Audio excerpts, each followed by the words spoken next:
दो, दोस्तों नमस्कार। मैं हेमंत मलिक अपने channel gardening tips by Hemant Malik पर आपको एक बार फिर स्वागत करता हूँ। दोस्तों ये जो पौधा देख रहे हैं ना, ये औषधीय गुण और स्वाद से भरपूर दोनों तरह से पौधा होता है। पत्तियाँ छोटी है, शायद आप पहचान नहीं पा रहे होंगे। चलो पता तो इसको कहते हैं कड़ी पत्ता। करी पत्ते का जो उपयोग है वो डायबिटीज़ के लोग जो जिनको शुगर होती है वो सुबह को 4 पत्ती चबाते हैं इसकी खाली पेट, उसको शुगर में आराम पड़ता है। इसके साथ साथ सब्जी और दालों के स्वाद बढ़ाने के लिए भी इसके पत्ते का इस्तेमाल किया जाता है, करी पत्ते का। लेकिन दोस्तों जैसा आप देख रहे हैं इसके ऊपर से सारी पत्तियां गिर गई हैं, अब इसके ऊपर पत्तियां नहीं है, लेकिन हाँ नया नया इसके ऊपर फुटाव आने लगा है।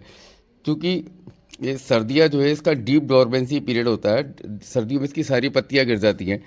तो उस समय इस पौधे का विशेष ध्यान रखना चाहिए। अगर आप कुछ गलती करेंगे तो जिनके बारे में आपको बताऊंगा, तो आपका पौधा बिल्कुल मर जाएगा, बचेगा नहीं। तो आप कुछ गलतियों को करने से बचें। तो उन गलतियों के बारे में मैं आपके साथ चर्चा करता हूँ और आपको टिप्स दूंगा कि आप इस पौधे को बिल्कुल मरने से बचा सकते हैं, जिस प्रकार से मैंने इस पौधे को मरने से बचा रखा है अपने को, और नए नए इसके ऊपर फुटाव भी आने लगे।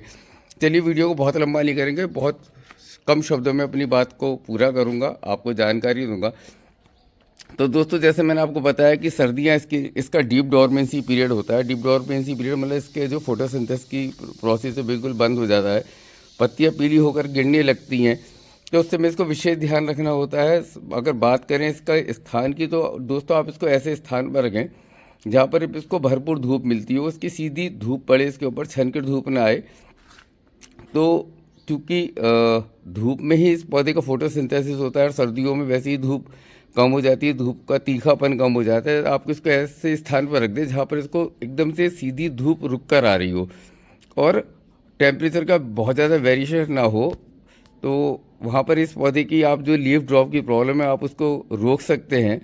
उसके बाद अगर दूसरी बात का ध्यान रखें, वाटरिंग जो सबसे ज़्यादा इंपॉर्टेंट पॉइंट है इस पौधे के लिए इस समय डोरमेंसी पीरियड में, क्योंकि सर्दियों में वैसे ही जो है वेपोराइजेशन के प्रोसेस जो बहुत स्लो हो जाता है, यानी मिट्टी से पानी का भाप बन के उड़ना बहुत कम हो जाता है। तो आप इस समय इसको हफ्ते में एक बार पानी दें। पानी देने से पहले आप पौधे में उंगली गड़ा कर देखें, अगर 1 इंची नीचे तक की तह सूखी है तो भी आप इसको पानी दें, उसके अन्यथा आप इसको पानी बिल्कुल ना दें। बहुत सारे लोग क्या सोचते हैं जब पत्तियाँ गिरनी शुरू होती हैं शायद पानी कम हो गया है, वो पानी की कमी नहीं, वो डोरमेंसी पीरियड होता है। ज़्यादा पानी देने से इसको, क्योंकि पानी का यूज़ नहीं होता है और वो पानी सड़ जाता है और जिससे जड़ों में फंगस लग जाती है, जड़ों में कीड़ा लग जाता है और पौधा बिल्कुल मरने लगता है। तीसरी बात का ध्यान रखिए कि दोस्तों इस समय आपको इसमें कोई भी खाद नहीं देना है। खाद देने का इस समय कोई सेंस नहीं है, इसको वैसे भी किसी विशेष खाद की आवश्यकता नहीं होती है।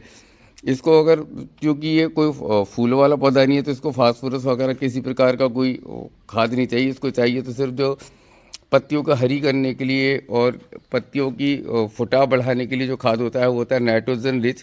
तो उसके लिए सिर्फ आप इसमें वर्मी कंपोस्ट का इस्तेमाल करें। वर्मी कंपोस्ट का भी ध्यान रखें कि सर्दियों में बिल्कुल ना दें, उस समय का खाद दिया हुआ इसके लिए बिल्कुल वेस्ट है, वो इसके किसी काम नहीं आएगा।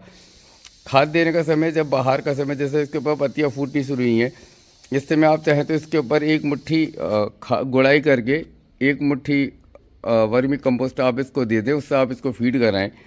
उससे पत्तियों का फुटाव बढ़ेगा और पत्तियों पर ग्रीन नहीं बढ़ेगी, पत्तियों पर चमक आ जाएगी। तो ये इसकी खाद की बात है। इसके बाद बात करें दोस्तों के ऊपर इसके फंगस और बैक्टीरिया लगने की, तो दोस्तों इसमें सर्दियों में जो फंगस और बैक्टीरिया लगने का डर बहुत ज़्यादा रहता है, क्योंकि पानी का यूज़ नहीं होता है। गमले में जो पानी पड़ा रहता है वो इसमें फंगस का लगने का कारण बन जाता है।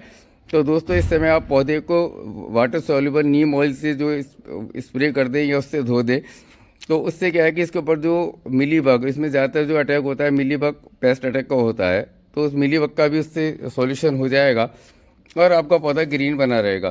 तो दोस्तों सिर्फ ये 4 बातें थी, अगर इन 4 बातों का अगर आपने ध्यान रख लिया तो आपका करी पत्ते का पौधा मरेगा नहीं और आपके साथ सर्वाइव करेगा, और आप इसकी पत्तियों का उपयोग अपने खाने में और अपनी शुगर को कंट्रोल करने में करते रहेंगे। तो ये थी एक छोटी सी जानकारी आपके साथ जो मैंने शेयर करी है। आशा करता हूँ ये जानकारी आपको पसंद आई होगी। अगर जानकारी पसंद आई और मेरे चैनल पर मेरी वीडियो आप पहली बार देख रहे हैं तो मेरे चैनल को सब्सक्राइब करें, वीडियो को लाइक करें, दोस्तों के साथ शेयर करें। आज के लिए सिर्फ इतना ही, मिलता हूँ फिर किसी अगली वीडियो में। तब तक खुश रहिए, स्वस्थ रहिए, गार्डनिंग करते रहिए। Bye, thanks for watching, good day.